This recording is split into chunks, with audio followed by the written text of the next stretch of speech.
고급 아파트 거실. 예비 사위가 될 청년이 얼어붙은 표정으로 서 있습니다.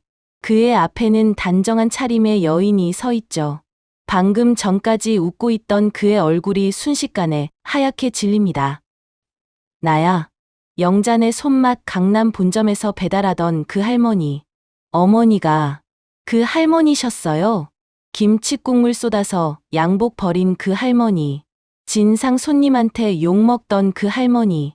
도둑 누명 쓰고 손가락질 받던 그 할머니가 전국 50개 지점을 가진 반찬 프랜차이즈 대표였다고? 미안하다. 준혁아. 내가 널 시험했어. 대체 무슨 일이 있었던 걸까요? 안녕하세요. 구독자 여러분. 오늘도 찾아와 주셔서 감사합니다. 오늘 들려드릴 이야기는 평생을 악착같이 살아온 한 여인과 그녀의 굳게 닫힌 마음을 열어준 한 청년에 대한 이야기입니다. 사람을 믿지 못했던 어머니가 어떻게 진짜 사람의 가치를 알아보게 되었는지 지금부터 시작합니다. 시작하기에 앞서 여러분은 지금 어디에서 무엇을 하며 이 이야기를 듣고 계신가요? 출퇴근길, 지하철 아닌지, 집에서 쉬면서인지, 아니면 밤에 잠들기 전인지 댓글로 남겨주세요. 그곳으로 큰 행운이 깃들길 진심으로 바라겠습니다. 여러분의 댓글 하나하나가 저에게 큰 힘이 됩니다. 그리고 사연 시작 전 구독과 좋아요 꼭 눌러주시면 감사하겠습니다. 사람을 믿는다는 건 칼을 쥐어주는 것과 같습니다. 그 사람이 칼로 빵을 썰어줄지 내 등을 찌를지는 아무도 모르죠. 오영자는 그걸 너무 일찍, 너무 혹독하게 배워버린 여자였습니다. 새벽 4시. 68살의 오영자는 오늘도 잠에서 깨어났습니다. 습관이었죠. 40년 전부터 새벽 4시면 눈이 떠졌으니까요. 그때는 남대문 시장 좌판에 나가려면 그 시간에 일어나야 했고, 지금은 몸이 그 시간을 기억하고 있는 겁니다. 창밖으로 서울의 새벽이 내려다 보였습니다. 고층 아파트 28층에서 바라보는 도시의 불빛은 마치 보석을 뿌려놓은 것 같았죠. 영자는 그 풍경을 물끄러미 바라보다가 나지막이 중얼거렸습니다. 40년 전엔 상상도 못했지. 그때의 영자는 시장 구석 좌판에서 깍두기를 팔던 28살 아낙이었습니다. 등에는 갓돌 지난 딸을 업고 손은 물을 썰다 트고 갈라져 늘 피가 배어 있었죠. 겨울이면 손가락이 꽁꽁 얼어붙어도 멈출 수 없었습니다. 그 작은 생명을 먹여 살려야 했으니까요. 남편은 딸이 100일도 되기 전에 사라졌습니다. 처음엔 사고인 줄 알았어요. 경찰서를 뛰어다니고 병원에 전화하고 혹시나 하는 마음에 영안실까지 찾아다녔죠. 그런데 돌아온 건 전혀 다른 진실이었습니다.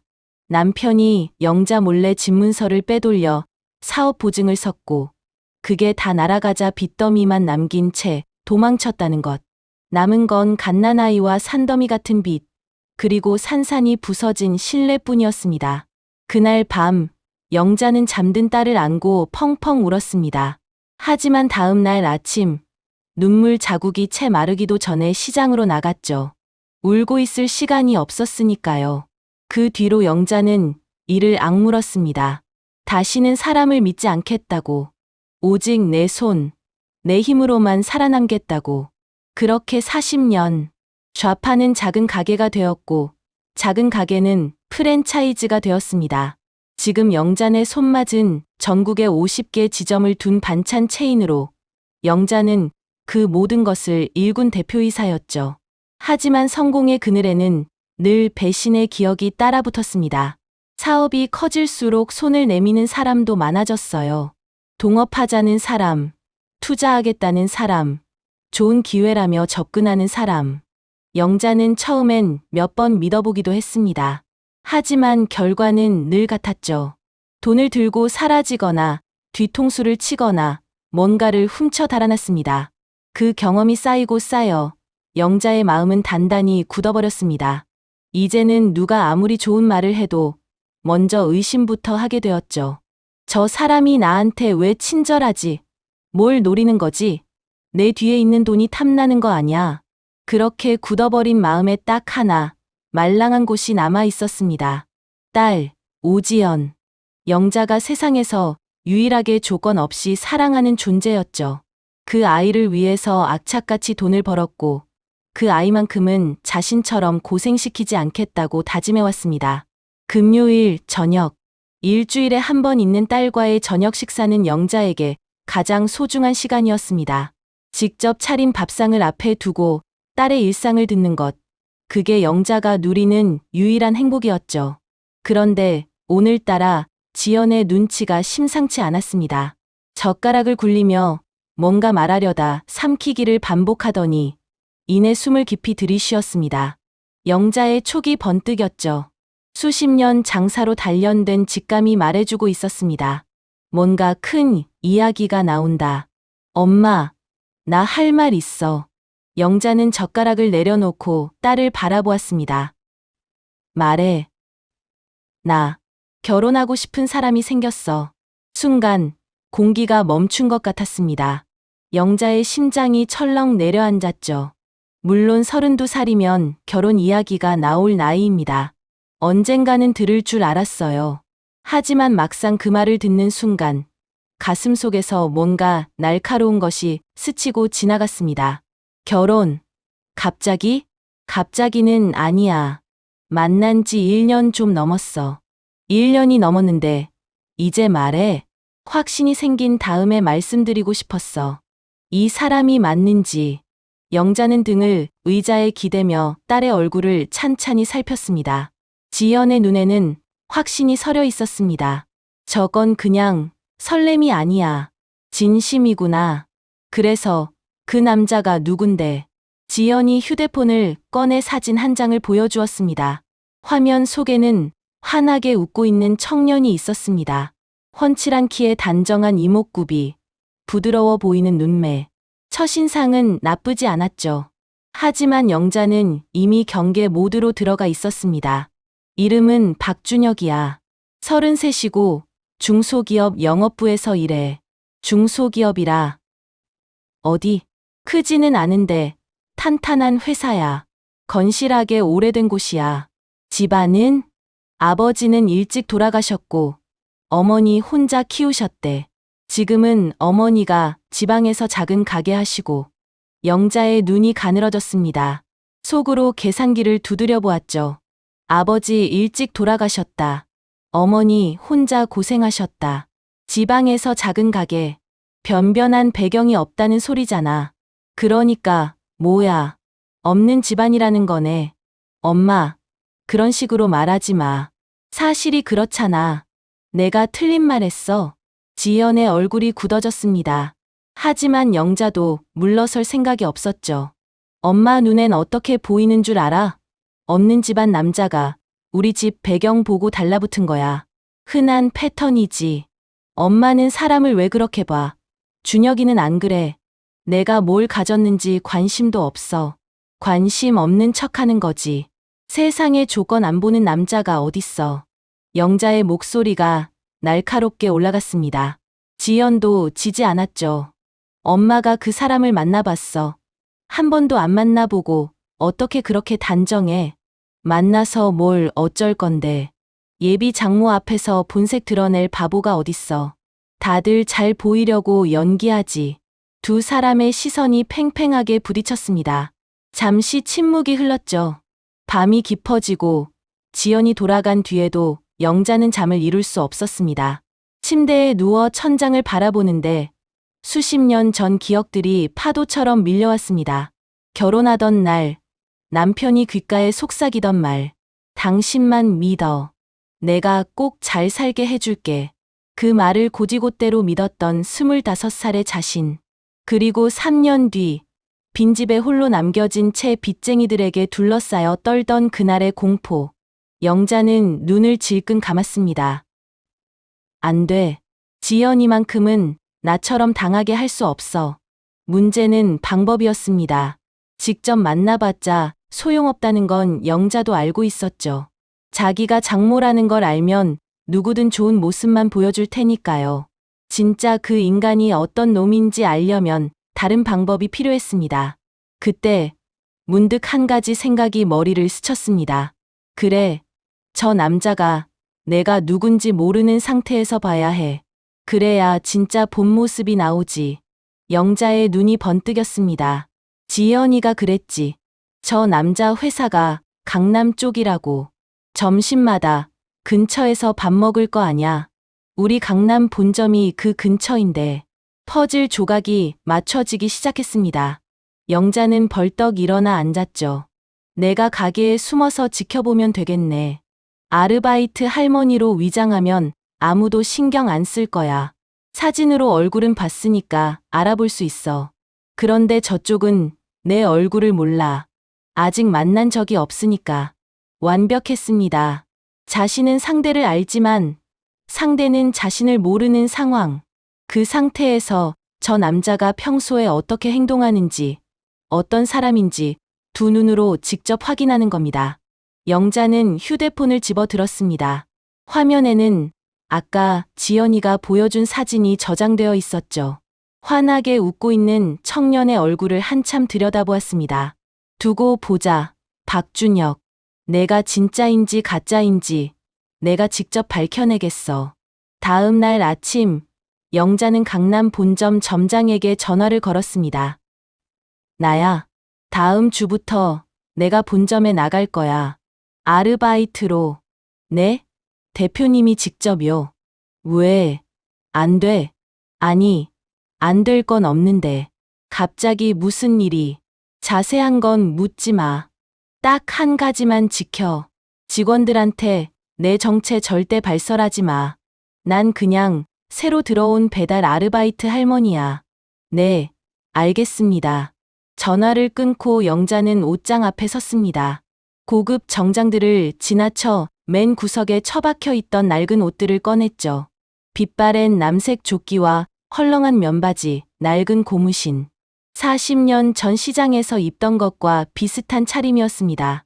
거울 앞에 서서 그 옷을 대보았습니다. 주름진 얼굴, 갈라진 손, 굽어진 허리. 이 모습으로 가면 아무도 자신이 50개 지점의 대표라고 생각하지 않을 겁니다. 영자의 입가에 쓸쓸한 미소가 번졌습니다. 결국 나는 다시 그때로 돌아가는 거구나. 가장 낮은 곳으로. 하지만 이번에는 다릅니다. 그때는 살아남기 위해서였고 지금은 딸을 지키기 위해서니까요. 전국 50개 지점을 거느린 대표가 자기 가게에 배달 아르바이트로 들어가려 합니다. 오직 한 남자의 정체를 밝히기 위해서. 과연 그녀는 그곳에서 무엇을 보게 될까요? 진짜 시험은 이제부터입니다. 사람의 본성은 언제 드러날까요? 누군가는 위기의 순간이라 하고 누군가는 아무도 보지 않을 때라고 합니다. 하지만 영자는 알고 있었습니다. 진짜 본성은 자기보다 약한 사람을 대할 때 나온다는 것을. 월요일 새벽, 영자는 거울 앞에 섰습니다. 낡은 남색 조끼에 헐렁한 면바지, 허리춤에는 낡은 앞치마를 두르고 머리에는 수건을 질끈 동여맸죠. 평소 즐겨 바르던 립스틱도 단정하게 빗어 넘기던 머리도 없었습니다. 거울 속에는 어디서나 볼 수 있는 평범한 노인 한 명이 서 있었죠. 영자는 자신의 모습을 한참 들여다보았습니다. 40년 전에도 이랬지. 새벽마다 이 꼴로 시장에 나갔어. 달라진 건 주름이 늘고 허리가 굽은 것뿐이었습니다. 손은 여전히 투박했고 눈빛은 여전히 날카로웠죠. 세월이 많은 것을 바꿔놓았지만 영자의 본질만큼은 그대로였습니다. 살아남기 위해 이를 악물던 그 여자. 오늘부터 나는 오영자 대표가 아니야. 그냥 영자 할머니야. 영자는 깊이 숨을 들이쉬고 집을 나섰습니다. 강남 본점에 도착한 건 아침 8시였습니다. 평소라면 기사가 모는 차를 타고 왔겠지만 오늘은 지하철을 탔죠. 출근 시간이라 사람들로 빽빽한 객차 안에서 손잡이를 붙들고 서 있으니 젊은 시절이 떠올랐습니다. 그때는 새벽 첫 차를 타고 시장에 갔었지. 애를 업고 반찬 재료가 든 보따리를 들고 가게 뒷문으로 들어서자 점장이 허둥지둥 달려왔습니다. 대표님, 아니 어르신 오셨어요? 조심해 대표님, 소리 함부로 하면 다 틀어져. 네, 죄송합니다. 직원들한테는 새로 오신 아르바이트 할머니라고만 말씀드렸어요. 영자는 고개를 끄덕이고 직원 휴게실로 향했습니다. 좁은 공간에 낡은 사물함 몇 개가 늘어서 있고 구석에는 간이 테이블과 플라스틱 의자가 덩그러니 놓여 있었죠. 페인트가 벗겨진 벽, 형광등 하나가 깜빡이고 있었습니다. 영자는 그 풍경을 둘러보며 속으로 한숨을 쉬었습니다. 직원 휴게실이 이 모양이었어. 이건 나중에 손봐야겠네. 하지만 지금은 그게 중요한 게 아니었습니다. 영자는 사물함에 가방을 넣고 앞치마를 고쳐맸습니다. 자, 시작이다. 오전 시간은 비교적 한가했습니다.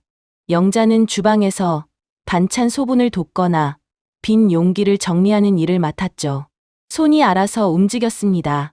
물을 썰고 나무를 담고 저울에 올려 무게를 맞추는 일련의 동작들. 몸이 기억하고 있었어요. 40년 전 시장 좌판에서 수천 번, 수만 번 반복했던 그 동작들을. 주방 아주머니 한 분이 영자에게 말을 걸었습니다. 어머니, 손이 되게 빠르시네요. 이쪽 일 해보신 거예요? 젊을 때 좀 했지. 오래전 이야기야. 아, 그러시구나. 금방 적응하시겠다. 영자는 짧게 대답하고 다시 일에 집중했습니다. 사실 주변 직원들과 어울릴 여유 같은 건 없었어요. 머릿속은 온통 한 사람 생각뿐이었죠. 박준혁. 지연이가 보여준 사진 속의 그 남자. 오늘 점심에 나타날까? 안 나타나면 어쩌지? 시간이 느리게 흘렀습니다. 시계를 볼 때마다 바늘이 제자리인 것 같았죠. 11시 반. 가게 분위기가 확 바뀌었습니다. 마치 댐이 터진 것처럼 손님들이 밀려들기 시작했죠. 문이 열릴 때마다 정장 차림의 직장인들이 우르르 쏟아져 들어왔습니다.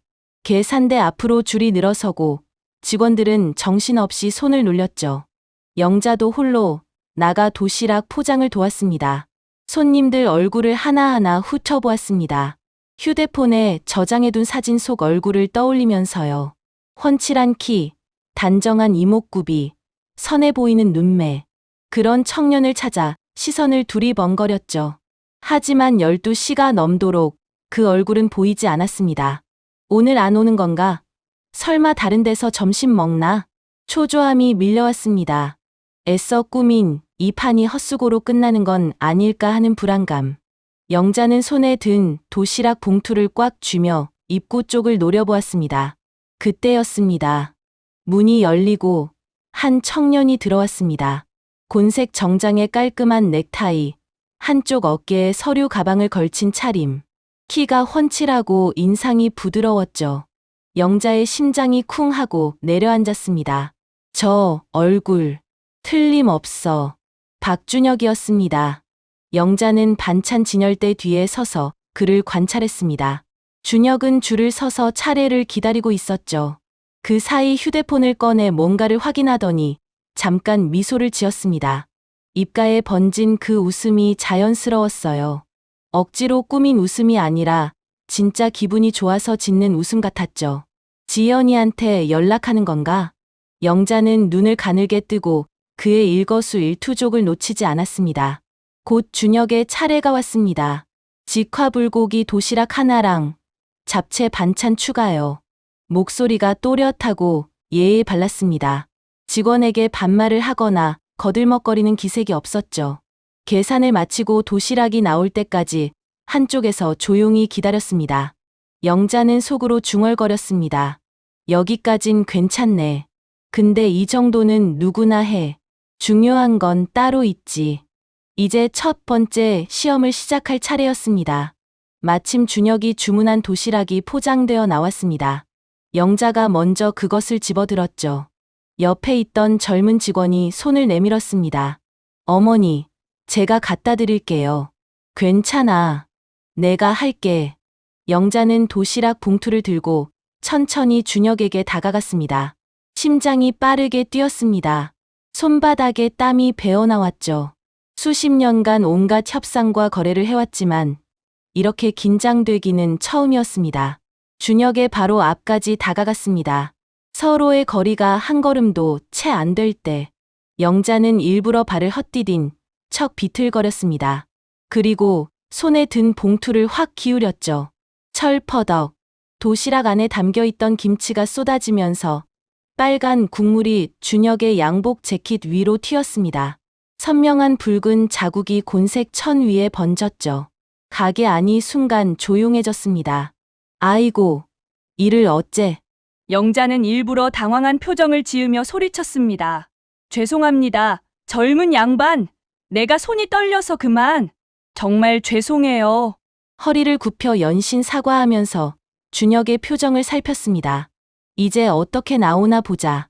주변에서 수군거리는 소리가 들렸습니다. 저 할머니, 오늘 첫날이래. 벌써 사고 쳤네. 저 양복 비싸 보이는데 어쩌려고. 저러다 잘리는 거 아냐? 직원들은 난처한 표정으로 영자와 준혁을 번갈아 보았고 다른 손님들도 궁금하다는 듯 시선을 모았죠. 공기가 팽팽하게 긴장되어 있었습니다. 영자는 고개를 숙인 채 준혁의 반응을 기다렸습니다. 이런 상황에서 화를 안 내는 사람은 없어. 아무리 착한 척해도 비싼 옷 망치면 짜증이 나기 마련이지. 자, 어디 본색을 보여봐. 그런데 어머니, 괜찮으세요? 영자는 귀를 의심했습니다. 고개를 들어 준혁의 얼굴을 보았죠. 그는 자기 양복은 쳐다보지도 않고 있었습니다. 대신 영자의 손을 살피고 있었어요. 손에 안 대셨어요? 국물 뜨거웠을 텐데. 나는 괜찮아. 다행이다. 많이 놀라셨겠네. 준혁은 가게 한쪽에 놓인 의자를 끌어왔습니다. 그리고 영자를 부축해 앉게 했죠. 여기 앉으세요. 잠깐 쉬세요. 영자는 얼떨결에 의자에 앉았습니다. 머릿속이 하얘졌죠. 이건 대본에 없던 전개였으니까요. 준혁은 자기 가방에서 물티슈를 꺼냈습니다. 그런데 자기 양복을 닦는 게 아니었어요. 영자의 앞치마에 튄 국물부터 조심스럽게 닦아주었습니다. 양복은 어쩌려고. 그거 비싼 거 아니야? 괜찮아요. 세탁소 맡기면 되죠? 진짜 괜찮습니다. 어머니 옷이야 빨면 그만이에요. 준혁이 웃었습니다. 억지 웃음이 아니었어요. 정말로 괜찮다는 듯한 편안한 미소였죠. 영자는 그 얼굴을 멍하니 올려다보았습니다. 뭐야, 이 사람은. 더 놀라운 일은 그 다음이었습니다. 준혁은 휴지를 가져와 바닥에 쏟아진 김칫국물을 닦기 시작했습니다. 양복 차림으로 직접 허리를 굽혀서요. 직원이 황급히 다가왔죠.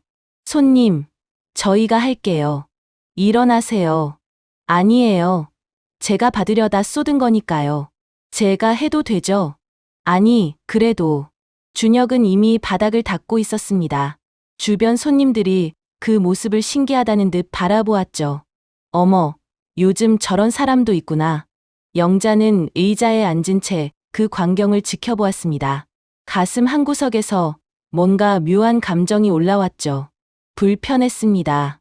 자신의 계획대로 흘러가지 않아서가 아니라 예상과 너무 다른 반응에 당황스러워서요.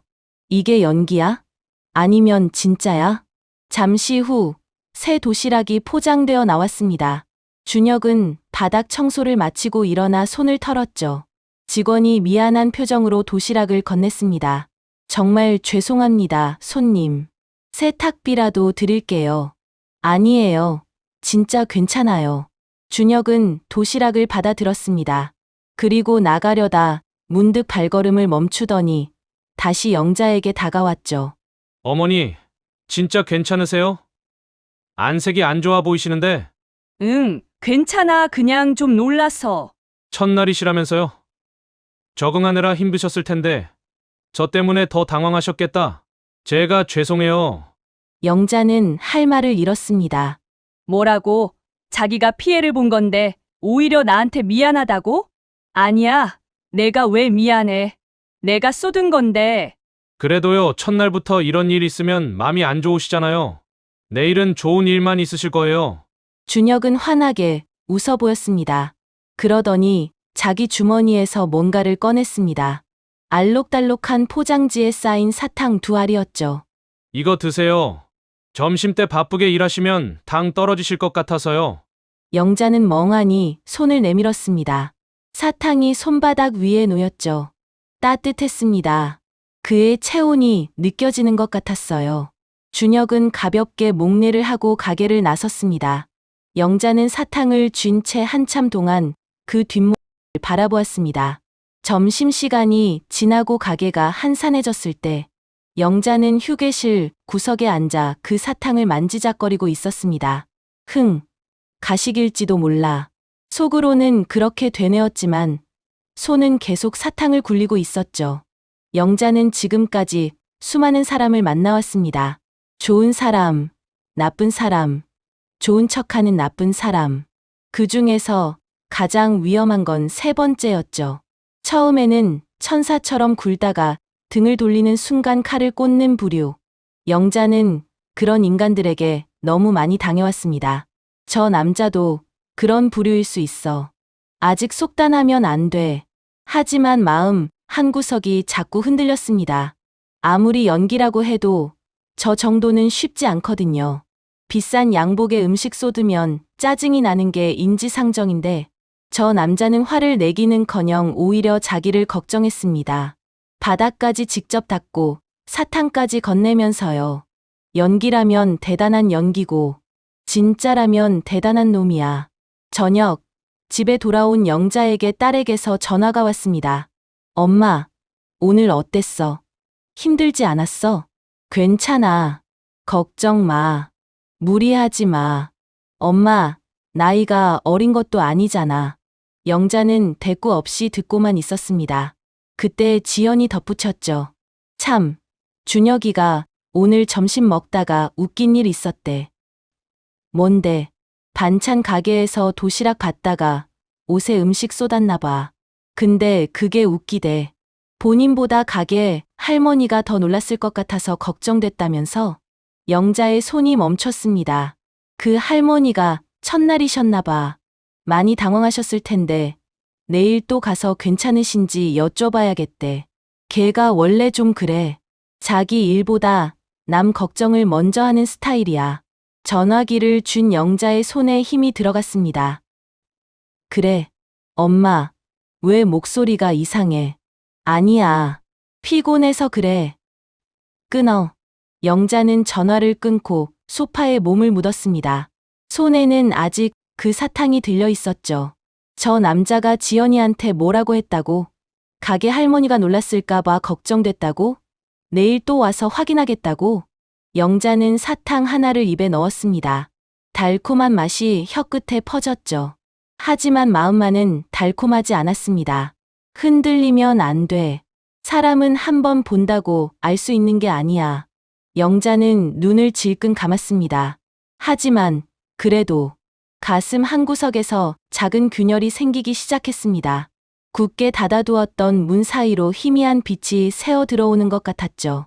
그 빛의 정체가 뭔지 영자는 아직 알지 못했습니다. 첫 시험은 끝났습니다. 예상을 완전히 벗어난 결과와 함께. 하지만 영자는 아직 믿지 않기로 했습니다. 한 번으로는 부족하니까요. 진짜 시험은 이제부터입니다. 그리고 다음 시험은 더 혹독할 겁니다. 세상에는 두 종류의 사람이 있습니다. 자기보다 약해 보이는 사람 앞에서 더 작아지는 사람과 자기보다 약해 보이는 사람 앞에서 더 커지려는 사람. 불행히도 영자는 후자를 너무 많이 만나왔습니다. 그리고 오늘 또 한 명을 만나게 됩니다. 위장 취업 닷새째. 영자는 이제 가게 생활에 어느 정도 적응해 있었습니다. 새벽같이 일어나 지하철을 타고 하루 종일 반찬을 포장하고 저녁이면 파김치가 되어 집에 돌아오는 생활. 몸은 분명 힘들었지만 이상하게도 기분은 나쁘지 않았습니다. 40년 전으로 돌아간 것 같았거든요. 그때도 이랬죠. 새벽부터 밤까지 쉴 틈 없이 일하고 손은 트고 허리는 아프고. 하지만 그 시절에는 뭔가를 향해 나아가고 있다는 느낌이 있었습니다. 지금은 잃어버린 그 감각. 영자는 그게 조금 그리웠는지도 모릅니다. 물론 여기 온 진짜 목적을 잊은 건 아니었습니다. 박준혁. 그 청년은 약속이라도 한 듯 매일 점심시간에 나타났습니다. 직화불고기 도시락을 주문하고 조용히 기다렸다가 도시락을 받아 들고 가게를 나서죠. 특별할 것 없는 일상이었습니다. 하지만 영자는 그 사소한 일상 속에서 많은 것을 보았습니다. 준혁은 직원들에게 늘 예의 바르게 말했습니다. 바쁜 시간에 줄이 길어져도 짜증 내는 법이 없었죠. 앞사람이 주문을 오래 고민해도 재촉하지 않았고 계산이 늦어져도 불평하지 않았습니다. 가게를 나설 때면 꼭 맛있게 먹을게요 라고 인사했고 영자와 눈이 마주치면 가볍게 목례를 건넸죠. 그리고 이틀 전에는 이런 일도 있었습니다. 바쁜 점심시간 한 꼬마가 엄마 손을 놓치고 울고 있었습니다. 직원들은 정신이 없어서 신경 쓸 여유가 없었죠. 그때 준혁이 다가가 아이 눈높이에 맞춰 쪼그려 앉더니 뭐라고 말을 건넸습니다. 아이가 울음을 그치고 잠시 후 엄마가 달려와 연신 고맙다고 인사했죠.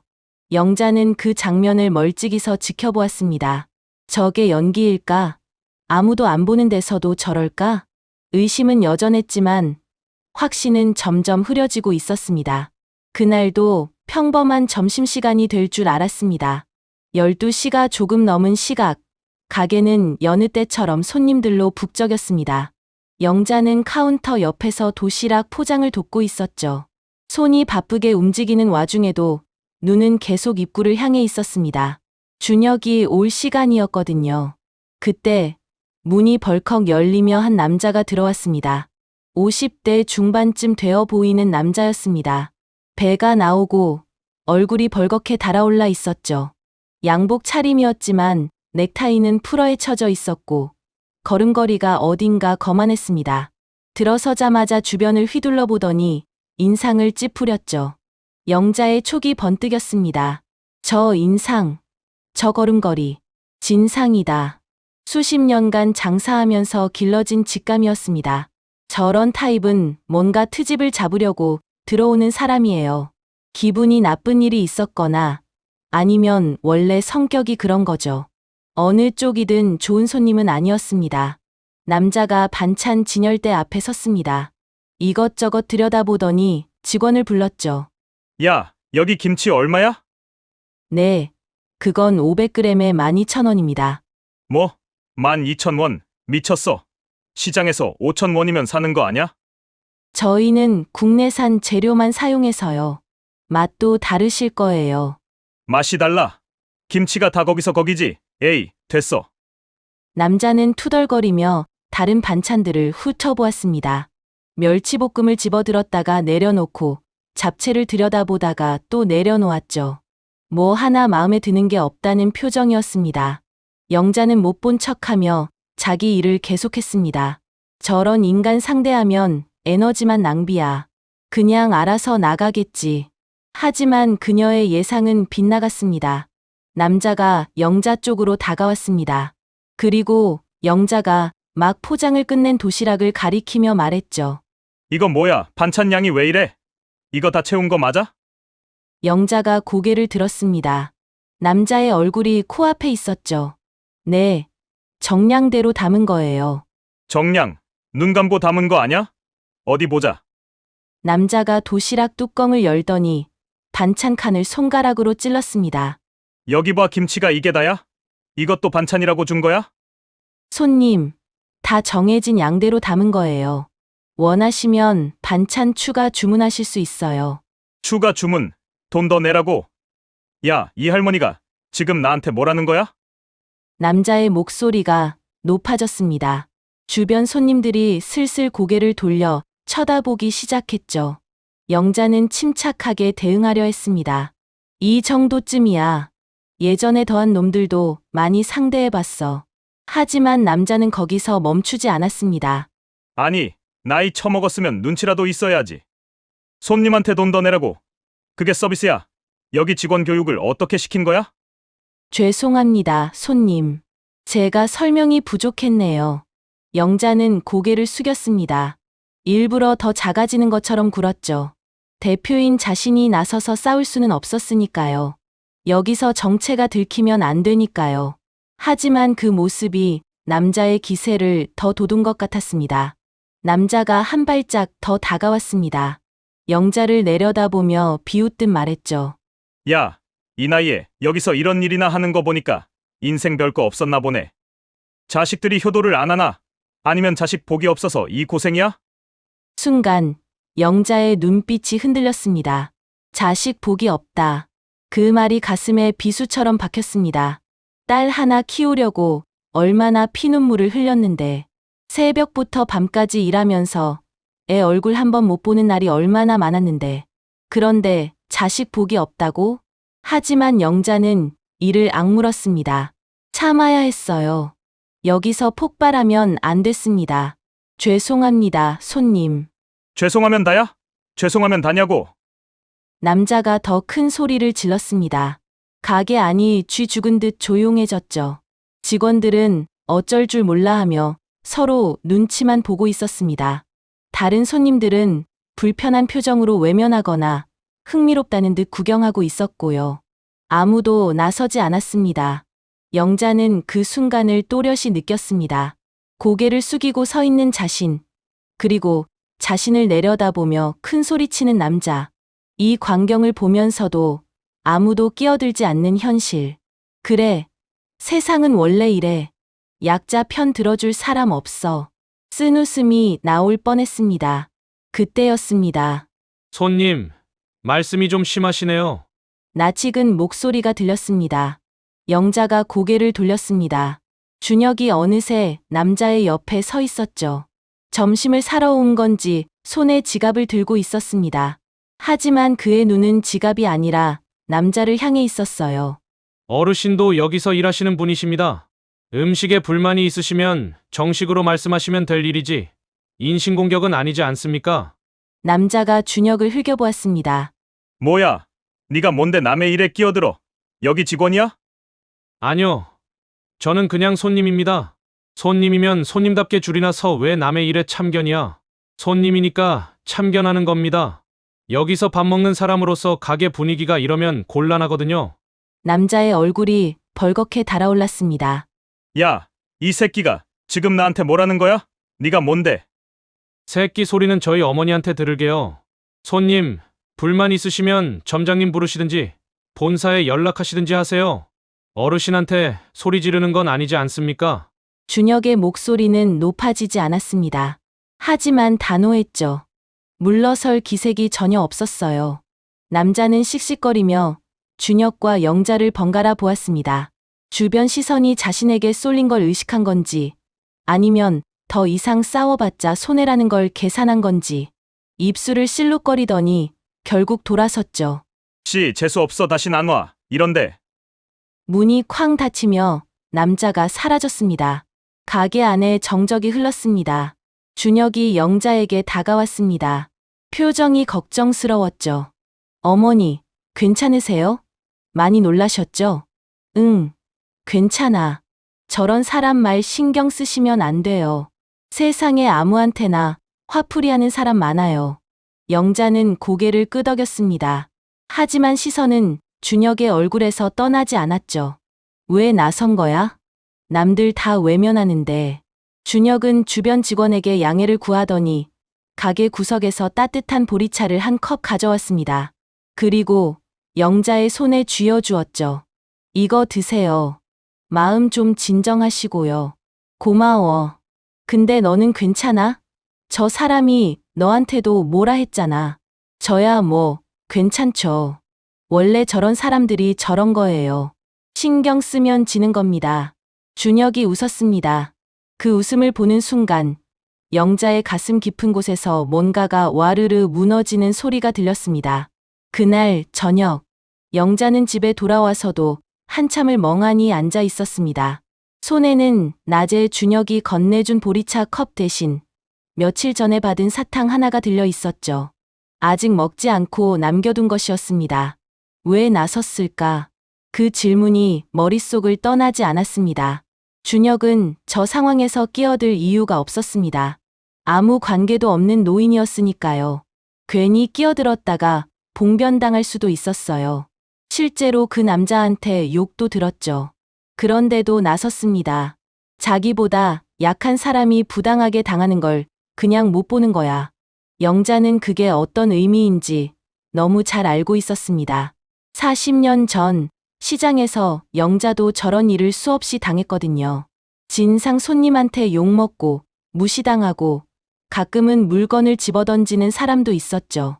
그때 누가 나서서 막아줬을까요? 아무도 없었습니다. 그래서 영자는 혼자 버텨야 했고, 혼자 싸워야 했고, 혼자 강해져야 했습니다. 그 과정에서 마음이 굳어버린 거죠. 그런데 저 청년은 아무 관계도 없는 노인을 위해 나섰어.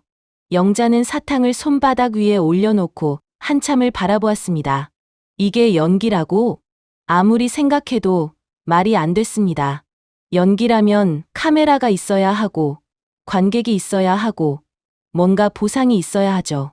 하지만 준혁은 그런 게 전혀 없는 상황에서 나섰습니다. 손해 볼 줄 알면서 흔들리면 안 돼. 영자는 스스로에게 말했습니다. 아직 한 번 더 있어. 마지막 시험. 그걸 통과하면 그때 가서 판단해도 늦지 않아. 하지만 이미 영자의 마음속에서는 무언가가 변하고 있었습니다. 굳게 닫아두었던 문에 금이 가기 시작한 겁니다. 두 번째 시험도 끝났습니다. 준혁은 또다시 예상을 벗어났죠. 믿음이란 무엇일까요? 눈에 보이는 것을 믿는 건 쉽습니다. 증거가 있으면 누구나 믿죠. 하지만 모든 정황이 반대를 가리킬 때, 모든 사람이 손가락질할 때, 그래도 믿어주는 것. 그게 진짜 믿음입니다. 영자는 평생 그런 믿음을 받아본 적이 없었습니다. 그래서 그런 믿음이 이 세상에 존재하는지조차 의심했죠. 오늘 그 답을 확인하게 됩니다. 위장 취업 열흘째. 영자는 밤새 잠을 이루지 못했습니다. 침대에 누워 천장을 바라보며 같은 생각을 수백 번은 되풀이했죠. 마지막 시험을 할 것인가, 말 것인가, 여기서 그만둘 것인가, 끝까지 갈 것인가. 지난 열흘간 준혁은 단 한 번도 본색을 드러내지 않았습니다. 첫날 양복에 음식을 쏟았을 때도, 진상 손님 앞에서 막아섰을 때도 그는 한결같았죠. 예에 바르고 따뜻하고 배려심이 깊었습니다. 너무 한결같아서 오히려 불안했습니다. 저게 진짜 저 사람일까? 아니면 정교하게 만들어진 가면일까? 영자는 수십 년간 사람에게 속아왔습니다. 처음에 좋은 모습만 보여주다가 나중에 뒤통수를 치는 인간들을 숱하게 봤죠. 그래서 쉽게 믿을 수 없었습니다. 아니, 믿고 싶어도 몸이 먼저 거부했습니다. 하지만 딸의 평생이 걸린 문제였습니다. 확실히 해야 했어요. 그래서 마지막 시험을 준비했습니다. 가장 혹독한 시험. 사람의 본성을 가장 적나라하게 드러내는 상황. 누명. 아무 잘못도 없는데 모든 정황이 자신을 가리킬 때, 모든 사람이 자신을 의심하고 손가락질할 때, 그때 저 남자가 어떻게 하는지 보겠다는 거였습니다. 다른 사람들처럼 돌아서는지, 아니면 끝까지 믿어주는지. 영자는 새벽녘에야 결심을 굳혔습니다. 해보자. 이게 마지막이다. 그리고 점장에게 전화를 걸었습니다. 아침 일찍 가게에 도착한 영자는 점장을 후문 쪽으로 따로 불렀습니다. 오늘 내가 시키는 대로 해 묻지 말고 네? 무슨 일이신데요, 대표님? 금고에서 돈이 없어진 것처럼 꾸며 50만 원 정도. 그리고 점심쯤에 직원들한테 돈이 사라졌다고 알려. 점장의 얼굴이 하얗게 질렸습니다. 입이 떡 벌어졌죠. 대표님, 그게 무슨 말씀이세요? 왜 갑자기? 의심은 나한테 가게 만들어. 내가 오전에 금고 근처를 서성이는 게 CCTV에 찍히도록 할 테니까. 아니, 그런 위험한 짓을 왜? 이유는 묻지 마. 나중에 다 설명해 줄 테니까. 지금은 그냥 시키는 대로만 해. 점장은 여전히 영문을 몰랐지만 대표의 눈빛이 진지했습니다. 결국 고개를 끄덕일 수밖에 없었습니다. 오전 시간 동안 영자는 일부러 금고 근처를 여러 번 서성였습니다. CCTV에 찍히는 각도를 계산하며 움직였죠. 문을 열어보는 척도 하고 주변을 두리번거리기도 했습니다. 누가 봐도 수상해 보이도록. 그리고 점심 무렵이 되자 점장이 계획대로 금고를 확인하며 큰 소리로 외쳤습니다. 잠깐만요. 이게 뭐죠? 금고에서 돈이 없어졌어요. 가게 안이 술렁이기 시작했습니다. 연극의 막이 오른 겁니다. 소식은 삽시간에 퍼졌습니다. 직원들이 웅성거리며 모여들었고 서로 눈치를 보기 시작했죠. 누구야? 누가 그랬어? 금고 열쇠는 누가 가지고 있었어? 오늘 금고 근처에 누가 있었어? 질문이 꼬리를 물었습니다. 점장이 심각한 표정으로 CCTV 화면을 확인하는 척했습니다. 오전에 금고 근처에 있던 사람이 찍혀 있네요. 누가 있었는데요? 새로 오신 할머니가 여러 번 서성이는 게 영상에 잡혔어요. 시선이 일제히 영자에게 쏠렸습니다. 영자는 가게 구석에서 고개를 숙이고 있었습니다. 연기였지만 그 시선들의 무게는 진짜였습니다. 따갑고 차갑고 날카로웠죠. 수십 개의 눈이 자신을 찌르는 것 같았습니다. 한 직원이 수군거렸습니다. 아무래도 저 할머니 아니에요? 요즘 돈 필요하다고 했잖아요. 맞아. 첫날부터 뭔가 이상하더라니까. 경력도 없이 갑자기 들어왔잖아. 신원 확인은 제대로 한 거야? 나이 드신 분이 갑자기 아르바이트를 하겠다고 찾아오는 게 원래 좀 이상했어. 수군거림이 점점 커졌습니다. 처음에는 속삭이듯 하던 말들이 이제는 대놓고 들릴 정도로 커졌죠. 영자는 고개를 숙인 채 그 소리들을 하나하나 들었습니다. 가슴이 답답해졌습니다. 숨이 막히는 것 같았죠. 연기라는 걸 알면서도 사람들의 시선과 말들은 영자의 마음을 짓눌렀습니다. 아무 잘못도 안 했는데 범인 취급당하는 기분. 그건 연기로는 만들어낼 수 없는 진짜 감정이었습니다. 젊은 직원 하나가 점장에게 다가왔습니다. 점장님, 경찰 불러야 하는 거 아니에요? 증거가 있잖아요. 일단 좀 더 확인해보고. 뭘 더 확인해요? CCTV에 찍혔다면서요. 저기 앉아 있잖아요. 분위기가 점점 험악해지고 있었습니다. 영자를 쳐다보는 눈빛들이 의심을 넘어 적대감으로 변해가고 있었죠. 아까까지 같이 일하던 동료들이었는데 이제는 범인을 보는 눈으로 노려보고 있었습니다. 이게 세상이야. 영자는 씁쓸하게 생각했습니다. 증거도 제대로 없이 정황만으로 사람을 몰아세우는 게 세상이지. 옛날에 나도 그랬어. 남편한테 당하고 나서 모든 사람을 의심의 눈으로 봤지. 내가 남들한테 했던 짓을 지금 당하고 있는 거야. 하지만 지금 영자가 보고 싶은 건 따로 있었습니다. 저 남자는 어떨까? 다른 사람들처럼 날 의심할까? 아니면 다를까? 문이 열리는 소리가 들렸습니다. 준혁이 들어왔습니다. 평소처럼 밝은 표정이었지만 가게 안의 이상한 분위기를 금세 감지했죠. 직원들이 모여서 웅성거리고 손님들은 불안한 표정으로 눈치를 보고 있었습니다. 그리고 구석에 움츠려 앉아 있는 노인 하나. 준혁이 다가와서 물었습니다. 무슨 일 있어요? 분위기가 이상한데. 젊은 직원이 대답했습니다. 금고에서 돈이 없어졌어요. CCTV 확인해 보니까 저 할머니가 찍혀 있고요. 준혁의 시선이 구석에 있는 영자에게 향했습니다. 영자는 고개를 푹 숙인 채 꼼짝도 않고 있었죠. 마치 세상에서 가장 작아지고 싶다는 듯이. 직원이 계속 말했습니다. 아무래도 경찰 불러야 할 것 같아요. 증거도 있으니까요. 잠깐만요. 준혁의 목소리가 들렸습니다. 영자의 심장이 쿵 하고 내려앉았습니다. 고개는 숙이고 있었지만 귀는 쫑긋 세우고 있었죠. 이 순간이 진짜 시험이었으니까요. CCTV에 찍혔다는 게 정확히 뭐예요? 금고에서 돈을 꺼내는 장면이 찍힌 거예요? 그건 아니고 금고 근처를 서성이는 게 찍혔대요. 그럼 그게 어떻게 증거가 돼요? 근처에 있었다는 게 돈을 훔쳤다는 증거가 됩니까? 직원이 당황했습니다. 아니, 그래도 가장 의심되는 사람이잖아요.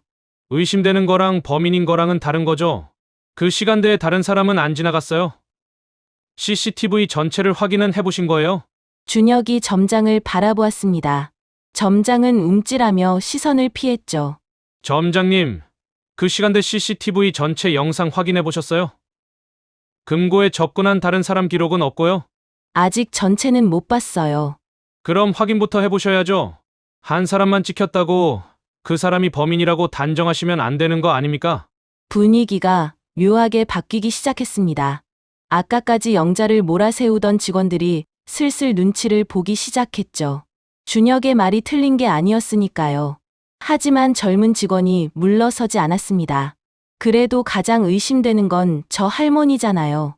갑자기 나타났고 경력도 없고 신원도 불확실하고요. 그게 증거예요? 새로 왔으니까 의심한다. 그건 그냥 편견이죠. 준혁의 목소리가 단호해졌습니다. 저 어르신, 제가 며칠간 이 가게 다니면서 직접 봤어요. 손님한테 욕먹으면서도 묵묵히 일하시고, 남들 안 하는 꾸준히 일도 도맡아 하시고, 누가 흘린 것도 말없이 치우시는 분이에요. 그런 분이 고작 50만 원 때문에 그런 짓 할 것 같습니까? 가게 안이 조용해졌습니다. 영자는 고개를 숙인 채 준혁의 말을 듣고 있었습니다. 눈시울이 뜨거워지는 걸 느꼈죠. 참으려 해도 눈물이 차올랐습니다. 저 사람이 나를 봤구나. 내가 어떻게 일하는지, 어떤 사람인지. 남들은 거들떠보지도 않는 것들을 저 사람은 봤어. 준혁이 점장에게 말했습니다. 점장님, 제 연락처 드릴게요. CCTV 전체 확인하시고 정확한 사실관계 파악되면 연락 주세요. 필요하면 제가 증인으로 서겠습니다. 증인요? 네, 저 어르신이 평소에 어떤 분인지 제가 본 대로 말씀드릴 수 있어요. 적어도 정확히 확인되기 전까지는 함부로 대하시면 안 됩니다. 준혁은 명함을 꺼내 점장에게 건넸습니다. 그리고 영자에게 천천히 다가왔죠. 영자가 고개를 들었습니다. 눈가가 젖어 있었죠. 준혁과 눈이 마주쳤습니다. 그의 눈에는 의심이 없었습니다. 동정도 아니었어요. 그냥 담담한 믿음이 있었습니다. 어머니, 괜찮으세요? 너무 상심하지 마세요. 진실은 반드시 밝혀져요. 영자의 목소리가 떨렸습니다. 왜 나를 믿어? 다들 내가 그랬다는데. 준혁이 조용히 미소 지었습니다. 다들 그렇다고 해서 그게 진실이 되는 건 아니잖아요. 전 제 눈을 믿어요. 어머니는 절대 그런 분 아니에요. 그 말을 듣는 순간 영자의 마음속에서 무언가가 와르르 무너져 내렸습니다. 평생 들어보지 못한 말이었습니다. 남편에게도, 친척에게도, 동업자에게도 단 한 번도 들어보지 못한 말. 모든 정황이 자신을 가리키는데도 믿어준다는 말. 증거가 없어도 자기 눈으로 본 것을 믿겠다는 말. 눈물이 볼을 타고 흘러내렸습니다. 억지로 참으려 했지만 소용없었죠. 고마워. 정말 고마워. 고마우실 것 없어요. 당연한 건데요. 준혁은 영자의 어깨를 가볍게 토닥여주고 가게를 나섰습니다. 영자는 그 뒷모습을 한참 동안 바라보았습니다. 시야가 흐릿했죠. 눈물 때문이었습니다. 40년 만에 처음이었습니다. 누군가에게 이토록 무조건적인 신뢰를 받아본 게 그날 오후 가게가 한산해진 시간. 점장이 조심스럽게 영자에게 다가왔습니다. 대표님, 이 정도면 된 걸까요? 영자는 눈물 자국을 훔치며 고개를 끄덕였습니다. 됐어. 정리해. 진범 처리는 어떻게? 다른 아르바이트생이 한 걸로 마무리해. 내일 자연스럽게 수습하고 그 청년한테도 연락해서 해결됐다고 전해줘. 네, 알겠습니다. 점장이 물러갔습니다. 영자는 휴게실 구석에 홀로 앉아 한참을 움직이지 않았습니다. 손에는 며칠 전 준혁에게 받은 사탕이 들려 있었죠. 끝내 먹지 못하고 간직하고 있던 것이었습니다. 시험은 끝났어. 아니, 시험 같은 건 애초에 필요 없었는지도 몰라. 저 사람은 처음부터 진짜였으니까. 영자는 휴대폰을 꺼내 딸의 번호를 찾았습니다. 화면에 뜬 지연이라는 글자. 그 위로 준혁의 얼굴이 겹쳐 보였습니다.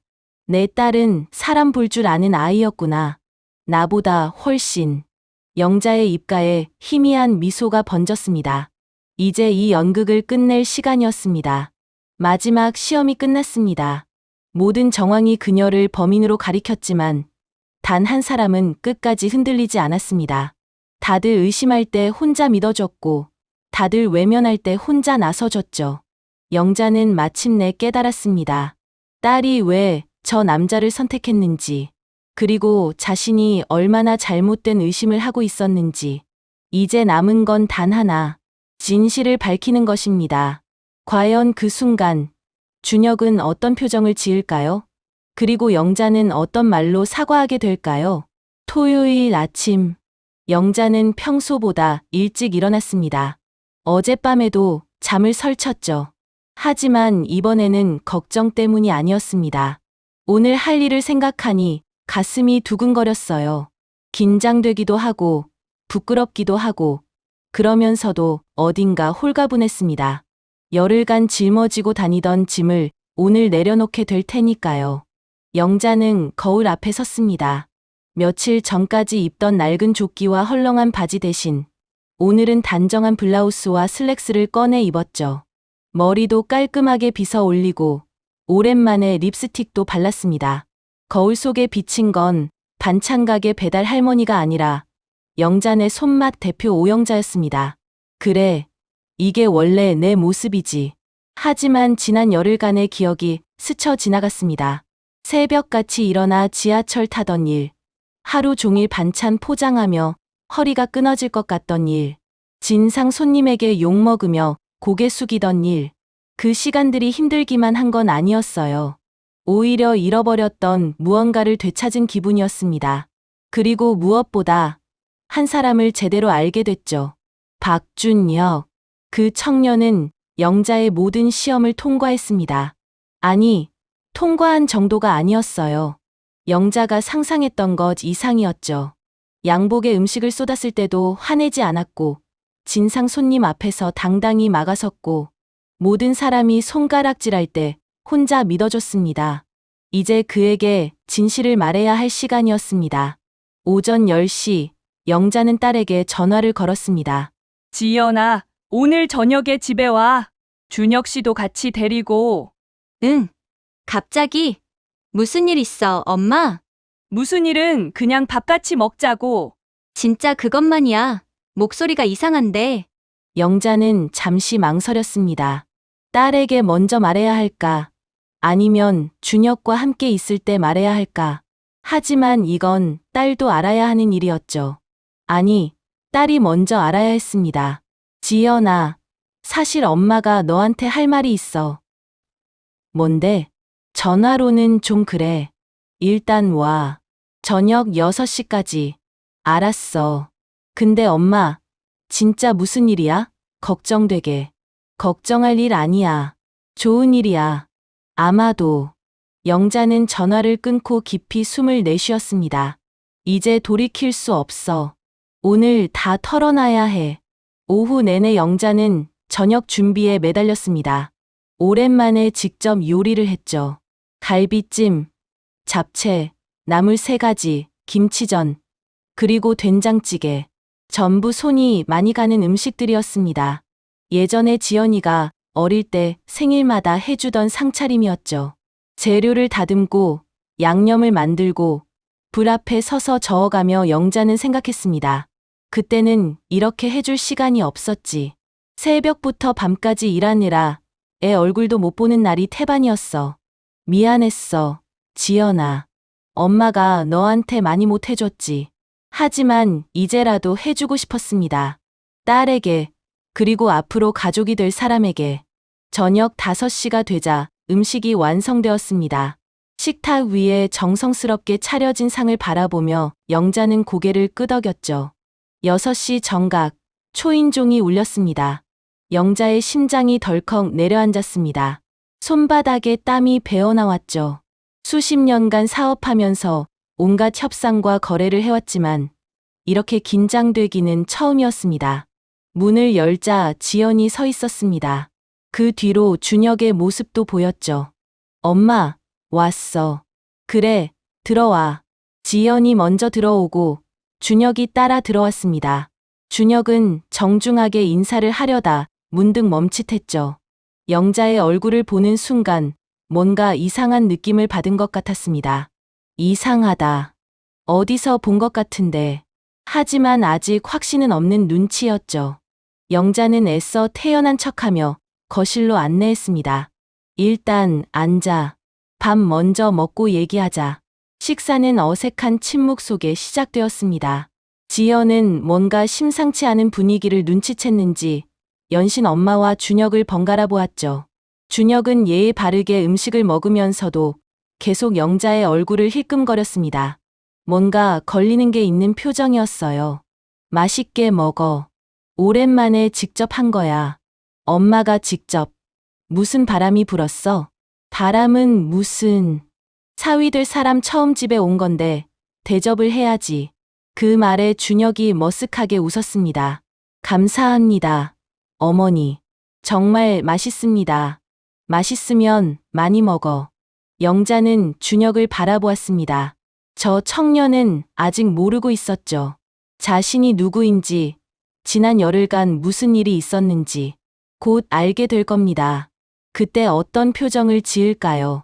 식사가 끝나갈 무렵 영자가 젓가락을 내려놓았습니다. 지연아, 준혁 씨 엄마가 할 말이 있어. 분위기가 순간 무거워졌습니다. 지연이 긴장한 얼굴로 물었죠. 뭔데, 엄마? 아까부터 이상하더라. 영자는 깊이 숨을 들이쉬었습니다. 그리고 준혁을 똑바로 바라보았죠. 준혁 씨, 혹시 나 어디서 본 것 같지 않아? 준혁의 표정이 미묘하게 변했습니다. 아까부터 걸렸던 게 있었거든요. 이 사람의 눈매, 말투, 분위기, 어딘가 익숙했습니다. 하지만 도저히 어디서 봤는지 떠오르지 않았죠. 죄송합니다. 어머니 어디선가 뵌 것 같기는 한데 영자네 손맛 강남 본점 거기서 봤어. 준혁의 눈이 커졌습니다. 네, 거기서요. 저 거기 단골인데 알아, 매일 점심마다 왔잖아. 직화불고기, 도시락에 잡채 반찬 추가해서. 준혁의 얼굴에 당혹감이 퍼졌습니다. 고객 정보를 어떻게 이렇게 자세히 알고 있지? 설마 가게 사장님인가? 그때 영자가 말했습니다. 나야 거기서 배달 아르바이트 하던 할머니. 시간이 멈춘 것 같았습니다. 준혁의 표정이 얼어붙었죠. 머릿속에서 퍼즐 조각들이 맞춰지기 시작했습니다. 낡은 앞치마를 두르고 도시락을 나르던 노인, 김치 국물을 쏟아서 양복을 버렸던 할머니, 진상 손님에게 욕먹던 그분, 누명을 쓰고 구석에서 움츠려 있던 그 어르신.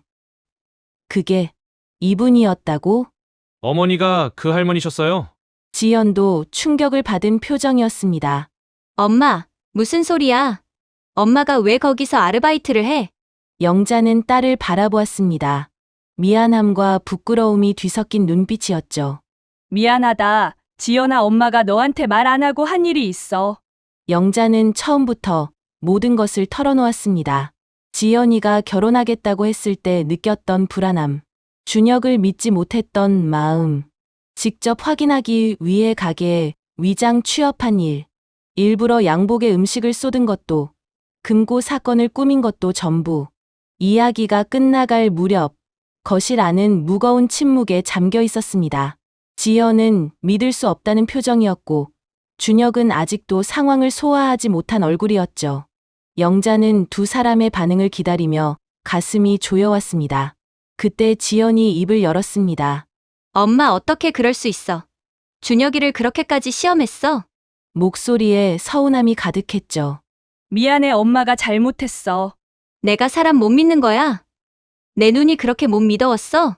아니야, 그게 아니라. 영자는 입술을 깨물었습니다. 변명하고 싶지 않았어요. 자신이 잘못한 건 사실이니까요. 지연아, 엄마가 변명하는 거 아니야.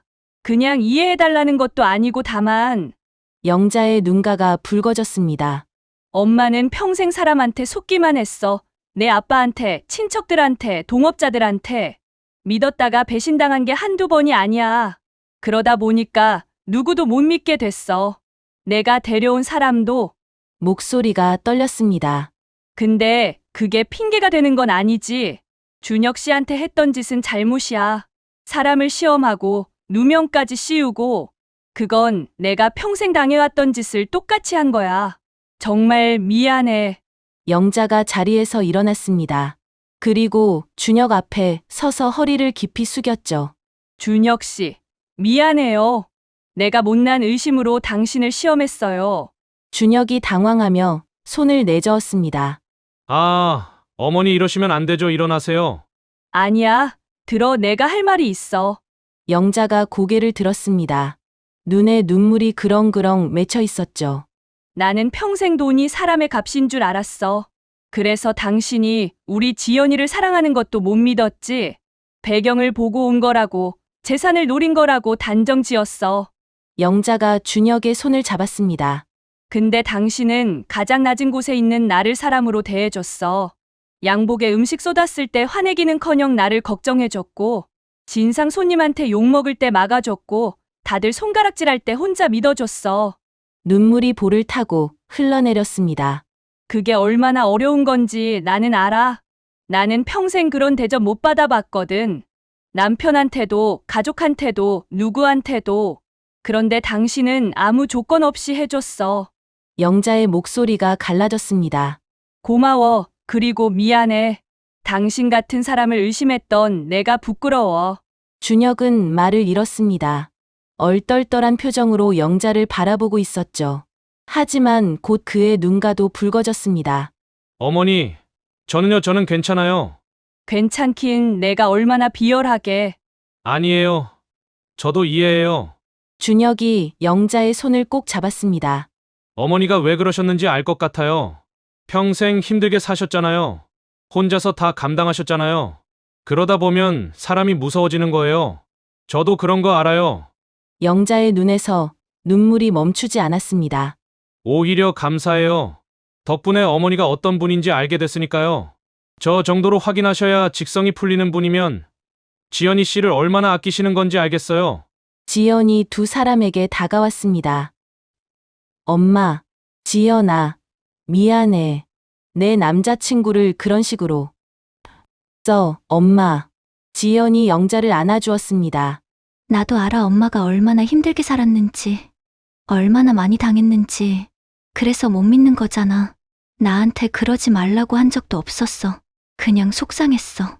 미안해. 지연아, 엄마가 너를 못 믿은 게 아니야. 그냥 무서웠던 거야. 내가 나처럼 될까봐. 나는 안 그래. 이 사람이니까. 지연이 준혁을 바라보며 웃었습니다. 내가 뭘 믿고 이 사람 데려왔겠어, 엄마. 나도 엄마 딸이야. 멍청하게 아무나 안 데려와. 영자는 웃음과 눈물이 뒤섞인 얼굴로 딸을 바라보았습니다. 그래. 내가 엄마 딸이지, 우리 지연이. 세 사람이 함께 웃었습니다. 어색했던 공기가 녹아내렸죠. 한참 뒤 분위기가 한결 풀어진 거실. 준혁이 장난스럽게 말했습니다. 근데 어머니, 저 그때 진짜 몰랐어요. 할머니가 어머니인 줄. 당연하지. 내가 얼마나 완벽하게 변장했는데. 완벽하긴요. 그래도 눈빛은 좀 달랐어요. 너무 날카로우셔서 이상하다 싶었어요. 지연이 낄낄거렸습니다. 맞아. 엄마, 눈빛은 못 숨겨. 사장님, 눈빛이잖아. 야, 이것들이. 영자가 웃으며 손을 내저었습니다. 참, 준혁 씨 그때 사탕 줬던 거 기억나? 네, 당 떨어지실 것 같아서 드렸는데요. 영자가 주머니에서 뭔가를 꺼냈습니다. 알록달록한 포장지에 쌓인 사탕 하나. 열흘 전 받은 것이었죠. 아직 안 먹고 가지고 있었어. 먹기가 아까워서. 준혁이 눈을 동그랗게 떴습니다.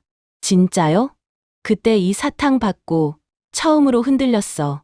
어쩌면 이 사람이 진짜일지도 모르겠다고. 영자가 사탕을 식탁 위에 올려놓았습니다. 그날 밤, 세 사람은 오래도록 이야기를 나눴습니다. 영자는 평생 아무에게도 하지 않았던 이야기들을 털어놓았죠.